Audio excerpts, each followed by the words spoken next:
శ్రీ గురుభ్యో నమః.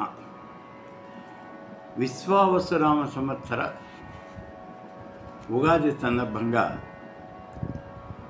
ప్రేక్షకులకి శ్రోతలకి అందరికీ కూడా శుభాభినందనలు. ఇప్పుడు మనం ఈ సంవత్సరం మనకి రాబోయేటటువంటి ఫలితాలు ఎలా ఉంటాయి అనే విషయాన్ని చూద్దాం. అంటే పంచాంగ పఠనం చేద్దాం. ముందుగా ఒక్క మాట గుర్తించండి, ప్రతి చోట కూడా ఎక్కడైనా సరే మేము వెళ్ళేటప్పటికీ మా పేరు రాసి ఫలానా వారి పంచాంగ శ్రవణము అని బోర్డులు పెడుతున్నారు. ఒక్కసారి సరిదిద్దుకోండి. మేం చేసేది పంచాంగ పఠనం, మీరు చేసేది శ్రవణం. పఠనము అంటే చదవటం, శ్రవణము అంటే వినటం. మీరు పంచాంగాన్ని వింటారు, మేము పంచాంగంలో ఉన్నటువంటి విషయాలు చెబుతాం, అదే పంచాంగాన్ని చదువుతాం. కాబట్టి మేము చేసేది పఠనం, మీరు చేసేది శ్రవణం. నేను ఎందుకని ఇంత గట్టిగా చెప్తున్నాను అంటే, ఇవాళ రోజున ఈనాడు పేపర్లో కూడా వేశారు, పంచాంగ శ్రవణాన్ని వినటము అని రాశారు. ఇది ఒక చోట కాదు, 2-3 చోట్ల రాయటం జరిగింది, పంచాంగ శ్రవణాన్ని వినటము అని. శ్రవణము అంటేనే వినటము అని అర్థం. ఇంకా వినటాన్ని వినటము అనే మాట ఏమిటి ఇంకను? కాబట్టి ఒక్కసారి అటువంటి చిన్న చిన్న తప్పులు అవి రాకుండా సరిదిద్దుకోండి. ఇప్పుడు మనం ఈ విశ్వావసునామ సంవత్సర పంచాంగ ఫలితాలు, ఈ సంవత్సర ఫలితాలు ఎలా ఉంటాయి అనేది చూద్దాం. మనం పంచాంగం చదివేటప్పుడు అసలు పంచాంగం అంటే తెలుసు కదా మీకు. తిథి, వారము, నక్షత్రము, యోగము, కరణము, ఈ 5ంటిని బట్టి మనం చేయబోయేటటువంటి పనుల యొక్క వివరాలు అన్నీ కూడా తెలుసుకోవడం జరుగుతుంది. అందుకే ఈ 5ంటిని పంచాంగములు అని అంటారు, 5 అంగములు అని. ఇక మనం ఉదయాన్నే వేప పువ్వుతో తయారు చేసినటువంటి పచ్చడి, ఉగాది పచ్చడి అని దానికి ప్రత్యేకంగా పేరు పెడతాం. ఆ ఉగాది పచ్చడి తినటం అనేది జరుగుతుంది. అయితే ఉగాది రోజున ఉదయాన్నే నిద్ర లేవటం, కాలకృత్యాలు, స్నానం అన్నీ అయిపోయిన తర్వాత దేవుడికి దీపారాధన చేయటం. దీనికి కుల మతాలతో తేడా అనేది ఏమీ లేదు. ఏ కులం వారైనా ఇదే చేస్తారు, ఏ మతం వారైనా ఇదే చేస్తారు.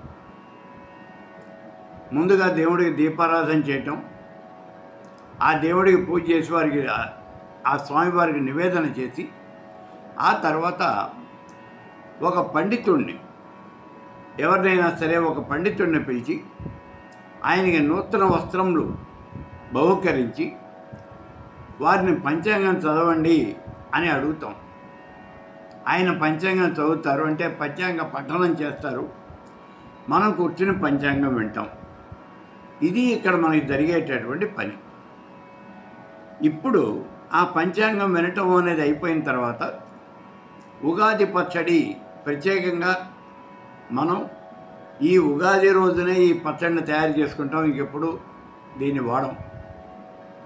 ఇది ప్రత్యేకంగా తయారు చేయబడేటువంటి పచ్చడి. కొత్తగా వచ్చిన మామిడికాయలు, అలాగే చింతపండు, చెరుకు రసము, వేప పువ్వు, ఇవన్నీ కూడా కలిపి మనం 6 రుచులతో, ఉప్పు, కారం, చేదు, వగరు, పులుపు, తీపి, ఈ 6 రకాలైనటువంటి రుచులు ఉండేటట్టుగా ఈ ఉగాది పచ్చడిని తయారు చేస్తాం. దీనికి అర్థం ఏమిటి అంటే, జీవితము అనేది షడ్రుచులతోనూ కలిసి ఉంటుంది. షడ్రసోపేతం జీవితం. ఎవరికి పూర్తిగా సుఖాలే ఉండవు, ఎవరికి పూర్తిగా దుఃఖాలే ఉండవు. అడుక్కునేటటువంటి వాడికి కూడా సుఖము అనేది ఉంటుంది, మహారాజుకు కూడా కష్టము అనేది ఉంటుంది. ఎవరికైనా సరే కష్ట సుఖాల యొక్క కలయిక అదే జీవితము అంటే. కాబట్టి జీవితంలో అన్ని రకాలైనటువంటి ఆటుపోట్లు వస్తాయి, వాడికి ఎప్పుడూ వెరవద్దు అనే విషయాన్ని మనకి తెలియజేస్తూ ఈ షడ్రుచులతోనూ కూడినటువంటి ఉగాది పచ్చడిని ఇవాళ మనం తీసుకోవటం అనేది జరుగుతుంది. అయితే ఇక్కడ ఒక చిన్న అనుమానం ఏమంటే, ఈ ఉగాది అనేది కేవలం తెలుగు వాళ్ళకేనా? అలా ఏం కాదు, అందరికీ ఉగాది అనేది ఉంటుంది. కాకపోతే ఒక్కొక్క ప్రాంతం వారికి ఉగాది ఒక్కొక్కసారి వస్తుంది, అంతే తేడా. ఎందుకని అంటే ఈ ఉగాది రావటం అనేది మనం ఈ సంవత్సరాన్ని లెక్కబెట్టేటువంటి పద్ధతి మీద ఆధారపడి ఉంటుంది. చాంద్రమానము, సౌరమానము, బార్హస్పత్యము, ఇలా ఈ 3 పద్ధతుల్లోనూ కూడా మనం ఈ కాలాన్ని లెక్క కట్టడం అనేది జరుగుతుంది. దాన్ని బట్టి మనకి ఈ ఉగాది దీన్ని చెప్పటం అనేది జరుగుతుంది. సరే, ఇప్పుడు ఈ ఉగాదిలో మనకి అంటే ఈ సంవత్సరంలో కురోజనామ సంవత్సరం వెళ్ళిపోతుంది. ఇప్పుడు మనకి రాబోయేది విశ్వావసునామ సంవత్సరం. ఈ విశ్వావసునామ సంవత్సరంలో మన యొక్క ఫలితాలు ఎలా ఉంటాయి, ఈ విషయాన్ని చూడటానికి ముందుగా మన నవనాయకులు ఎవరు అనే విషయాన్ని ఆలోచించాలి. నవనాయకులు మన దేశాన్ని పరిపాలించడానికి మంత్రివర్గం, క్యాబినెట్, అది ఎలా అయితే ఉంటుందో ఈ సంవత్సరానికి కూడా నవనాయకులు వీళ్ళు అలాగే ఉంటారు. 9 మంది నాయకులు ఉంటారు, 30 మంది ఉపనాయకులు ఉంటారు. వీళ్ళ యొక్క స్థితిగతులను ఆధారంగా చేసుకుని ఈ సంవత్సరం యొక్క ఫలితాలు నిర్ణయించబడతాయి. మొట్టమొదటిగా నవనాయకుల్లో కనుక చూసినట్లయితే రాజు రవి. ఇది ఒక రకంగా శుభం, ఇంకొక రకంగా అశుభం, 2 రకాలుగాను చెప్పాలి. ఎందుకనంటే ఇక్కడ అధికార వర్గంలో అభిప్రాయ భేదాలు వస్తాయి. రాజు రవి కదా, క్షాత్రం ఉంటుంది, క్షత్రియుడు, కాబట్టి అధికార వర్గాల్లో అభిప్రాయ భేదాలు వస్తాయి. 2 క్షత్రియులకి ఎవరికి కూడా పడదు, క్షత్రియుడు ఒక్కడే ఉండాలి. అంచేత వీళ్ళల్లో అభిప్రాయ భేదాలు వస్తాయి. ఒకళ్ళ పదవికి ఇంకోళ్ళు ఎసరు పెట్టడానికి ప్రయత్నం చేస్తారు. పర్యవసానంగా ఏమవుతుంది అంటే అధికార వర్గంలో ఉన్న వాళ్ళందరికీ కూడా స్థానచలనము అనేది జరిగే అవకాశం ఉంది. కనీసం కొంతమందికైనా స్థానచలనం జరుగుతుంది. అయితే ఇక్కడ శుభమైనటువంటి ఒక పరిణామం ఏమిటి అంటే దేశాభివృద్ధికి కొత్త ప్రయత్నాలు చేస్తారు, పెద్ద ప్రాజెక్టులు ప్రారంభిస్తారు, అత్యంతమైనటువంటి ధైర్య సాహసాలతో పెద్ద పనులు చేపడతారు. పరిపాలన అంతా కూడా ఒక పద్ధతిలో నడుస్తుంది, సజావుగా నడుస్తుంది.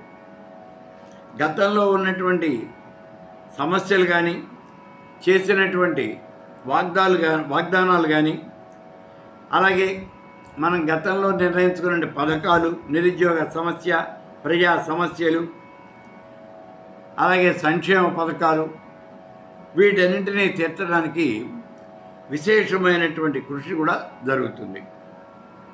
విదేశాలతో స్నేహ సంబంధాలు బాగున్నట్టుగానే ఉంటాయి, కానీ అంతర్గతంగా లొసుగులు మాత్రం ఉంటాయి, అంటే విభేదాలు మాత్రం ఉంటాయి.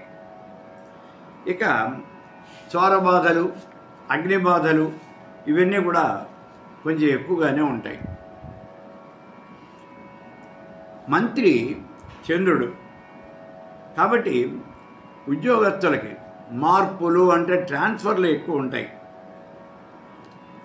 ఇక ఇందులో శుభపరిణామం ఏమిటి అంటే బలహీన వర్గాలు, అల్పసంఖ్యాకులు అంటే మైనార్టీలు, వీళ్ళ సంక్షేమం కోసం కృషి అనేది బాగా జరుగుతుంది. గతంలో మనం పడినటువంటి ఇబ్బందులన్నీ కూడా తొలగిపోతాయి. పరిపాలన అనేది సమృద్ధిగా సమర్థవంతంగా ఉంటుంది. గతంలో ఇచ్చినటువంటి వాగ్దానాలన్నీ కూడా నెరవేరుతాయి. ప్రత్యేకించి కళాకారులకి, సినిమా నటులు, సినీ రంగంలో పనిచేసేటువంటి వాళ్ళకి, వీళ్ళందరికీ కూడా ప్రాముఖ్యత అనేది బాగా పెరుగుతుంది. ధాన్యము, బియ్యము, రెడీమేడ్ వస్త్రాలు ఇవి వీటి గిరాకీ బాగా ఉంటుంది. వస్త్ర వ్యాపారులు, రైస్ మిల్లర్లు వీళ్ళిద్దరికీ విశేషమైనటువంటి లాభాలు వచ్చే అవకాశం ఎక్కువగా ఉంది. వాహనాలు, కార్లు వీటి యొక్క అమ్మకం చాలా ఎక్కువ అవుతుంది.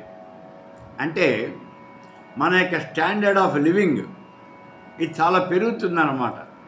ఎక్కువ మంది కార్లు కొంటారు. వ్యాపారస్తులకు మంచి లాభాలు వస్తాయి. పంటలు కూడా బాగా పండుతాయి. ఇక మూడో వాడు సైన్యాధిపతి. ఈయన కూడా మళ్ళీ రవే. కాబట్టి సరిహద్దు ప్రాంతాల్లో తగాదాలు, ఆక్రమణలు ఇవి మొత్తం జరుగుతాయి.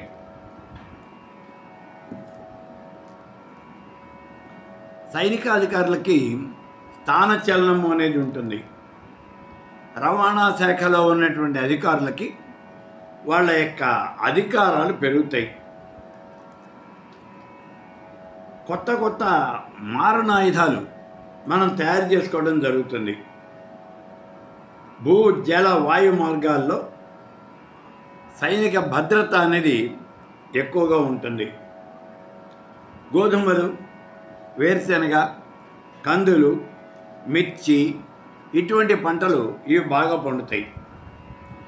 వర్షం ఖండఖండాలుగా అంటే ఆగి అలా పడుతూ ఉంటుంది.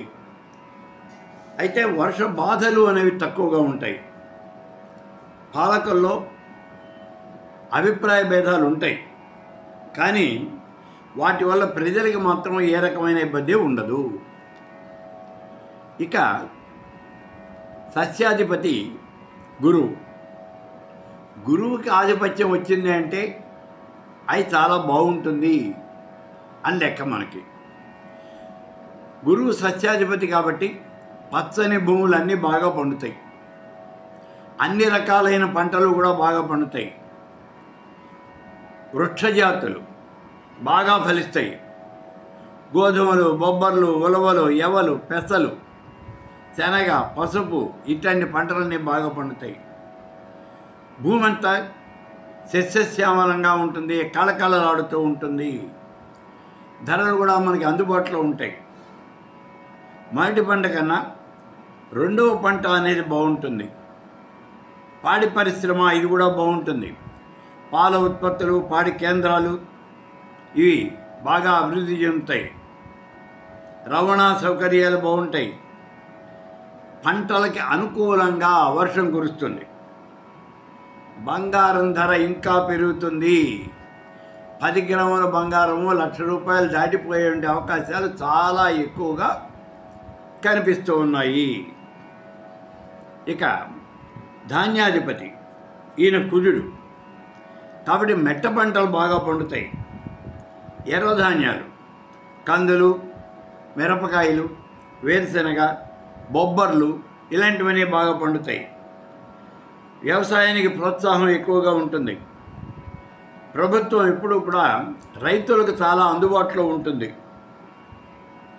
చీడపీడలు ఇవన్నీ నివారించబడతాయి. పశుగ్రాసానికి కొరత ఏర్పడే ప్రమాదం మాత్రం కనిపిస్తోంది. అయితే ఇక్కడ మనకి కృత్రిమమైనటువంటి కొరత అనేది ఏర్పాటు చేసేవాళ్ళు కొంతమంది ఉన్నారు. వాళ్ళు సరుకులు దాచిపెట్టేస్తూ ఉంటారు. ధరలు బాగా పెరిగిన తర్వాత వాళ్ళు అమ్ముతూ ఉంటారు. అంటే కృత్రిమంగా కొరత ఏర్పాటు చేయటం. అటువంటి వాళ్ళు ఎవరైనా ఉంటే వాళ్ళు కొంచెం జాగ్రత్త పడండి.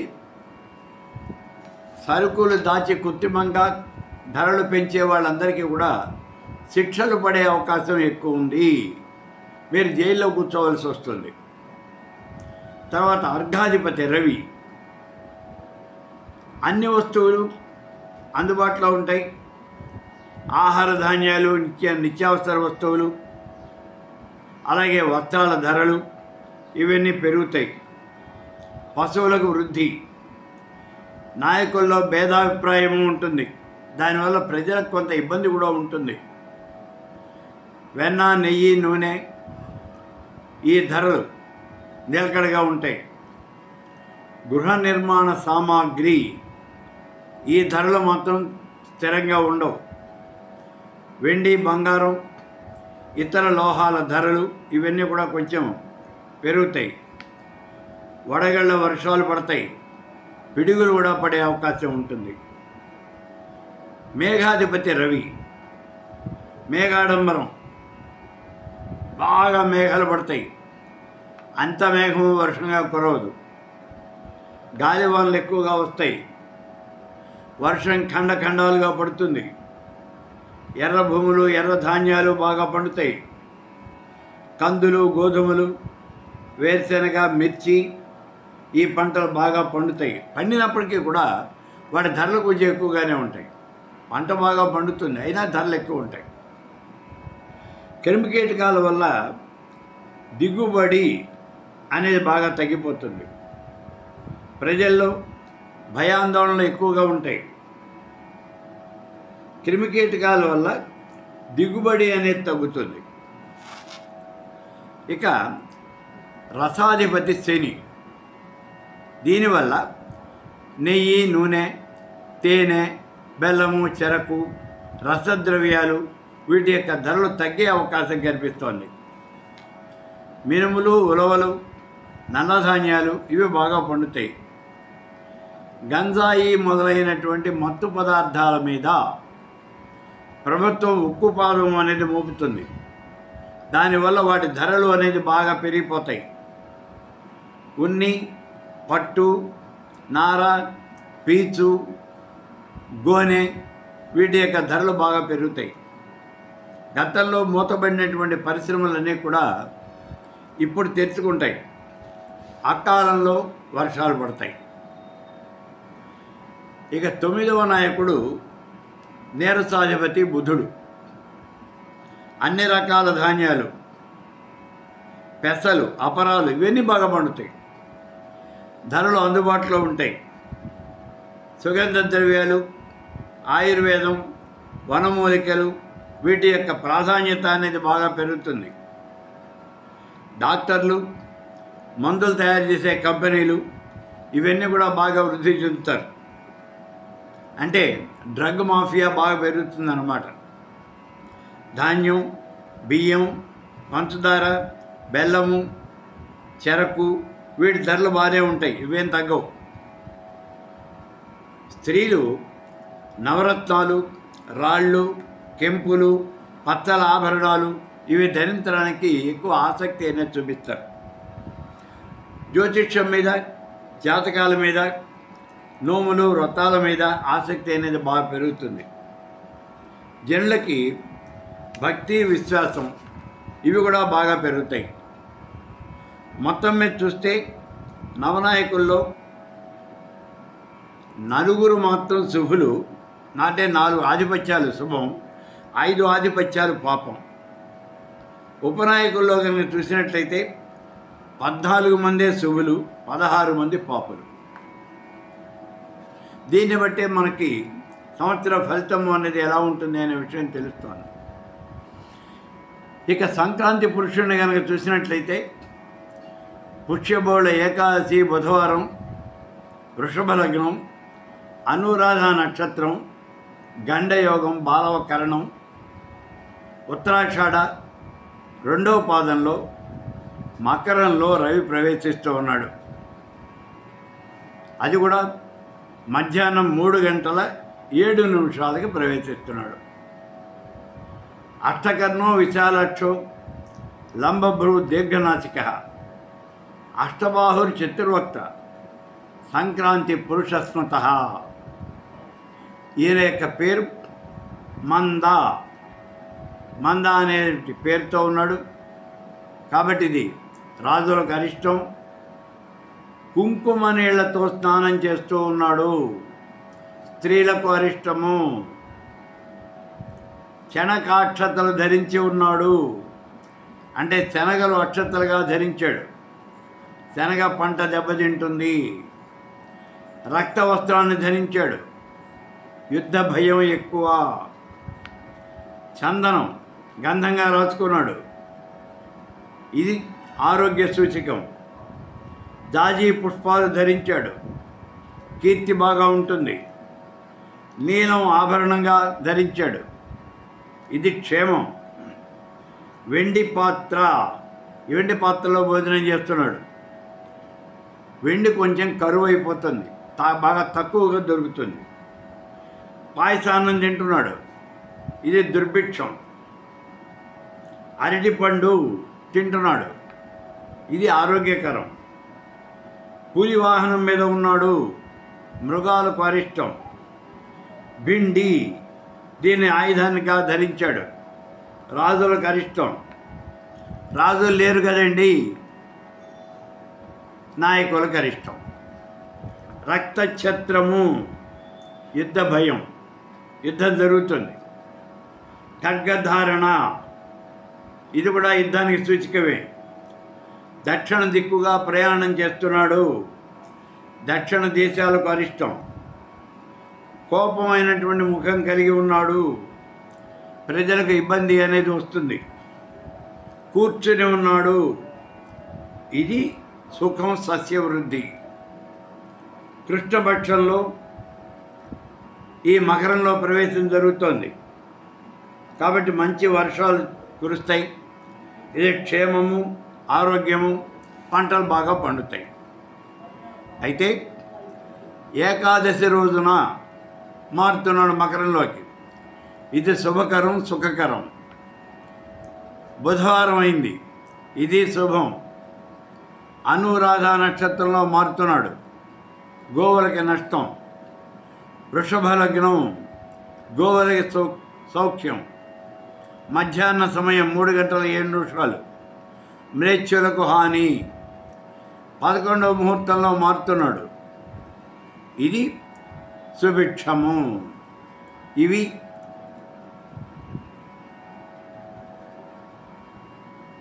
సంక్రాంతి పురుషుడు యొక్క ఫలితాలు. ఇక ఇందులో దోషాలు ఉంటే ఈ దోషం పోవటానికి ఏం చేయాలండి? ఏం చేయాలంటే సంక్రాంతి పురుషోత్పత్తి కాలే దానం స్వశక్తితః. ఈ మారేటటువంటి సమయంలో, మకరంలోకి రవి మారేటటువంటి సమయంలో మీ శక్తి కొలది మీరు దానం ఇవ్వండి అని అంటుంది శాస్త్రం. అలా దానం ఇస్తే ఏం జరుగుతుంది? ఫలం కాంస్యాది ధాన్యాన్ని, ఫలం కాంస్యాది ధాన్యాన్ని ధీయతే దోషనాశనం. మీరు రాగి పాత్రలు కానీ ధాన్యం కానీ మీరు కనుక దానం చేసినట్లయితే దోషాలు హరించిపోతాయి అని చెప్తూ ఉన్నది శాస్త్రం. కాబట్టి ఆ రకంగా ఏమైనా మీ ప్రయత్నాలు మీరు చేయండి. ఇక విశ్వావసునామ సంవత్సరంలో సంవత్సర ఫలితాలు ఏమిటి అనేవి చూద్దాం. శని గురువు ఇద్దరూ కూడా శుద్ధంగా ఉన్నారు, చాలా పవిత్రంగా ఉన్నారు. అంటే వాళ్ళకి ఏ రకమైనటువంటి దోషాలు కూడా లేవు. కాబట్టి అసలు ఉన్నటువంటి 9 గ్రహాల్లోనూ పెద్ద గ్రహాలు ఈ రెండే. శని ఒక్కొక్క రాశిలో 2.5 సంవత్సరాలు ఉంటే గురుడు సంవత్సరం పాటు ఉంటాడు. కాబట్టి ఈ రెండే పెద్ద గ్రహాలు. వీళ్ళిద్దరూ శుద్ధంగానే ఉన్నారు కాబట్టి ప్రజలకు మేలు కలుగుతుంది అనే మాట మనం ఖచ్చితంగా చెప్పేయచ్చు. ఇక జీవనోపాధి మార్గాలు ఇవి కూడా మెరుగుపడతాయి. వ్యవసాయ రంగం బాగుపడుతుంది. ప్రకృతి యొక్క సహకారము అనేది తక్కువగా ఉంటుంది. ఇది ఒకటే మనకు కొంచెం ఇబ్బందికరం. ఎర్ర భూములు, ఎర్ర పంటలు ఇవన్నీ బాగా లాభదాయకంగా ఉంటాయి. పాడి పరిశ్రమ బాగుంటుంది. ఆ పాడి పరిశ్రమ జీవనోపాధికి మార్గం అవుతుంది. వ్యవసాయాన్ని యువత ఆధారంగా చేసుకుంటుంది. కాబట్టి నిరుద్యోగ సమస్య అనేది కొంతవరకు తీరుతుంది. అలాగే వ్యవసాయంలో కూడా కొత్త పోకడలోనే వస్తాయి. ప్రభుత్వం ఈ పాడి వ్యవసాయ రంగం వీటికి ప్రోత్సాహం అనేది ఎక్కువగా ఇస్తుంది.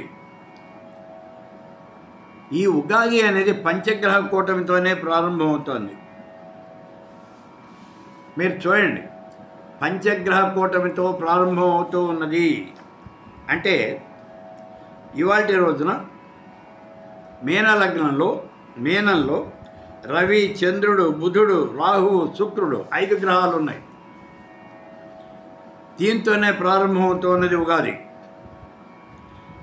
ఇదే కాకుండా చాలాసార్లు 4 గ్రహాలు కలిసి ఉంటున్నాయి. కొన్నిసార్లు 6 గ్రహాలు కూడా కలిసి ఉన్నాయి. కాబట్టి ఈ సంవత్సరం పంచగ్రహ కూటమి, చతుర్గ్రహ కూటమి, షష్టగ్రహ కూటమి ఇవన్నీ కూడా కనిపిస్తూ ఉన్నాయి.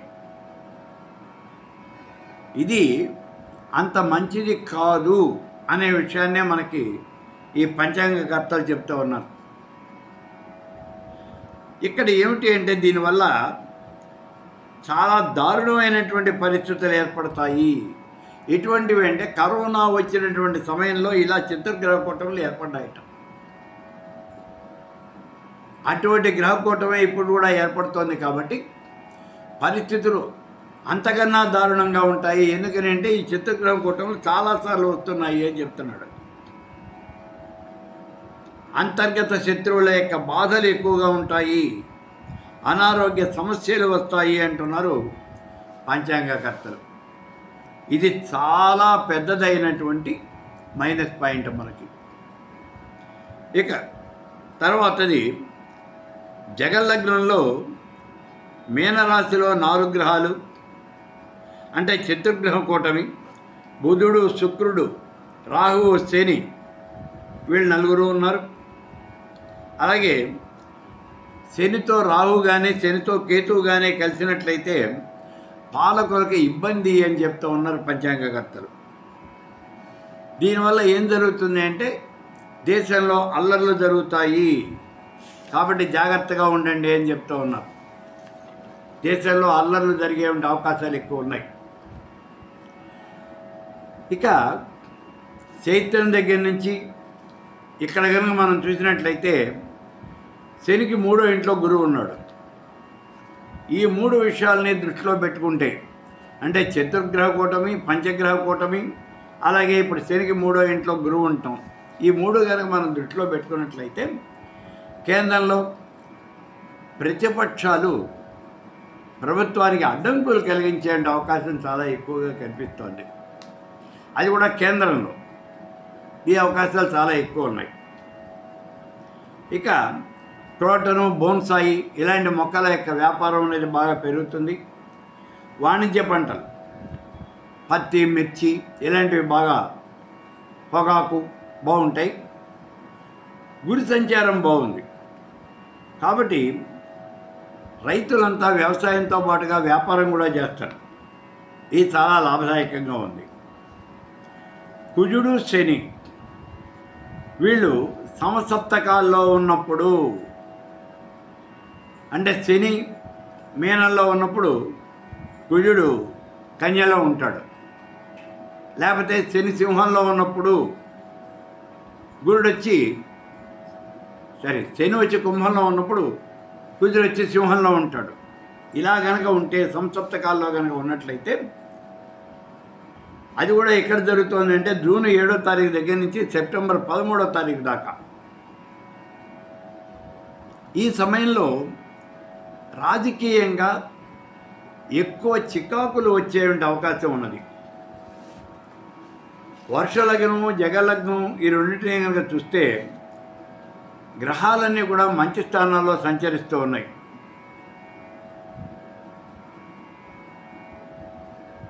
వర్షలగ్నము, జగలగ్నము ఈ రెండింటిలో చూస్తే గ్రహాలు మంచి స్థానాల్లో సంచరించడం లేదు. ఇది మనకి ఒక పెద్ద అడ్డంకిగా కనిపిస్తోంది. దీనివల్ల కొండ చర్యలు విరిగి పట్టడం అనేది ఎక్కువగా ఉంటుంది. పర్వతాల మీద ఉత్పత్తి వ్యవసాయము ఈ రెండు కూడా ఇబ్బందికరంగా అనిపిస్తుంది. సముద్రపు ఉత్పత్తుల యొక్క వ్యాపారము అనేది బాగుంటుంది, లాభదాయకంగా ఉంటుంది. అంతర్గత శత్రువులను అణిచివేయటం ఇది మనకి కొంత ఇబ్బంది అవుతుంది. ఒకే సంవత్సరంలో గురువు 3 రాశుల్లో తిరుగుతూ ఉన్నాడు. వృషభం, మిథునం, కర్కాటకం 3 రాశుల్లోనూ కూడా తిరుగుతూ ఉన్నాడు. అతిచారం వచ్చింది గురువుకి.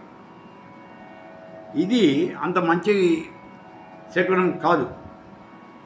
గురువు 3 రాశుల్లో తిరగటం అనేది మంచిది కాదు, ఉపద్రవాలకు కారణం అవుతుంది. అది ఎంతవరకు అంటే ప్రభుత్వాలు కూడా కూలిపోవచ్చు. కాబట్టి ప్రభుత్వంలో ఉన్నటువంటి వాళ్ళందరూ కూడా చాలా జాగ్రత్తగా ఉండాలి. ప్రత్యేకించి ఇదంతా కూడా కేంద్ర ప్రభుత్వానికే సూచిస్తోంది. యుద్ధం రావచ్చు అంటే కేవలము ప్రభుత్వం కూలిపోతుంది అనే చెప్పలేము. యుద్ధం కూడా రావచ్చు, లేదా కరోనా లాంటి ఇంకో రకమైన రోగం ఏదో రావచ్చు. మొత్తం మీద అనారోగ్య సమస్యలు రావచ్చు, యుద్ధం రావచ్చు, ప్రభుత్వాలు కూలిపోవచ్చు. అటువంటి ఉపద్రవాలు వస్తాయి. గురువు అతిచారంలో ఉన్నాడు, శనేమో వక్రంలో ఉన్నాడు. ఇది చాలా పెద్దదైనటువంటి దోషం. ఒక్క మన దేశానికే కాదు, ప్రపంచం అంతా కూడా యుద్ధ వాతావరణము అనేది ప్రబలి ఉంటుంది. అయితే ఇక్కడ పంచాంగకర్తలు 3వ ప్రపంచ యుద్ధం వచ్చినా రావచ్చు అని భావన చేస్తున్నారు. 3వ ప్రపంచ యుద్ధం అంటే ఉక్రెయిన్, రష్యా వల్ల రావచ్చు, లేదా ఈ ఇజ్రాయిల్, హమాసు, గాజా వీళ్ళ మీద చేసేవంటి ఈ యుద్ధం వల్ల రావచ్చు, లేదా ప్రస్తుతం ఇరాన్కి అమెరికాకి కూడా అంత సంబంధాలు బాగలేవు. కాబట్టి వాళ్ళ ద్వారా కూడా, వాళ్ళ వల్ల కూడా ఈ 3వ ప్రపంచ యుద్ధం అనేది రావచ్చు అని తెలుస్తుంది. ఇక్కడ గ్యాసు, పెట్రోలు, ఈ ఉత్పత్తులు, కరెంటు, ఇవన్నీ కూడా లోటు కావాలి, లేదా ఈ ధరలు అనేవి బాగా పెరగాలి. ప్రభుత్వం రక్షణ వ్యవస్థ మీద దృష్టి సారించాల్సి ఉంటుంది. ప్రభుత్వం ప్రజలకు ఎన్ని అవకాశాలు కల్పించినప్పటికీ ప్రజల్లో అసంతృప్తి అనేది మాత్రం బాగా ఉంటుంది. ధరలు అనేవి తరచూ పెరుగుతూ ఉంటాయి, తగ్గుతూ ఉంటాయి, స్థిరంగా ఉండవు. ప్రజలు స్థిరాస్తుల మీద పెట్టుబడి పెట్టే కన్నా డబ్బు రూపంగా పెట్టుబడి జాగ్రత్త పడటం చాలా మంచిది. ఈ మాట కూడా పంచాంగకర్తలే చెప్తూ ఉన్నారు. గురువు యొక్క సంచారం బాగుంటుంది కాబట్టి విద్యా విషయంగా అభివృద్ధి అనేది ఉంటుంది. మన రాష్ట్రంలో విద్యాశాఖ చాలా గొప్పగా పనిచేస్తుంది. ఉద్యోగ అవకాశాల కోసం విదేశాలకు వెళ్ళేటటువంటి వాళ్ళకి నిరుత్సాహమే ఎదురవుతూ ఉంటుంది. ఆ నిరుత్సాహం, భయం అనేవి చాలా ఎక్కువగా ఉంటాయి. పరిశ్రమల స్థాపన, కొత్త కొత్త పరిశ్రమలు రావటం మనం అనుకున్న దానికన్నా కూడా ఎక్కువగా ఉంటుంది. ఆహారం కొరత రాకుండా ప్రభుత్వం తగినటువంటి జాగ్రత్తలు తీసుకుంటుంది. అయితే ఇక్కడ వచ్చే పెద్ద నష్టము అనేది ఏమిటి అంటే, పవిత్రమైనటువంటి క్షేత్రాలు, పుణ్యక్షేత్రాలు, వీటిల్లో సమస్యలు తల ఎత్తే అవకాశం ఎక్కువగా ఉంది. పరిశోధనాలయాలు పెరుగుతాయి. ఈ మద్యపానం వల్ల ప్రమాదాలు అనేవి పెరుగుతాయి. కరోనా లాంటి ఆరోగ్య సమస్యలు అంటే అనారోగ్యం అనేది బాగా ప్రబలే అవకాశం ఉంది. వైద్యులకు, మందులు తయారు చేసే వాళ్ళకి, వీళ్ళందరికీ కూడా చాలా మంచి కాలం. బ్యాంకింగ్ వ్యవహారాలు బాగుంటాయి.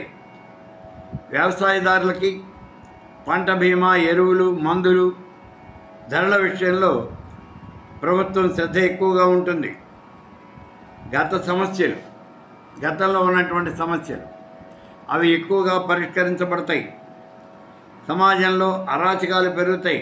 అయితే ప్రభుత్వం వాటన్నింటినీ కూడా సమర్థవంతంగా అణిచివేస్తుంది. ఇనుము, ఉక్కు, సిమెంటు, కలప ఈ వ్యాపారాలు బాగుంటాయి. పేపరు, ఫ్యాన్సీ ఈ 2 వ్యాపారాలు కూడా బాగుంటాయి. న్యాయస్థానాల యొక్క తీరు అభినందనీయంగా ఉంటుంది.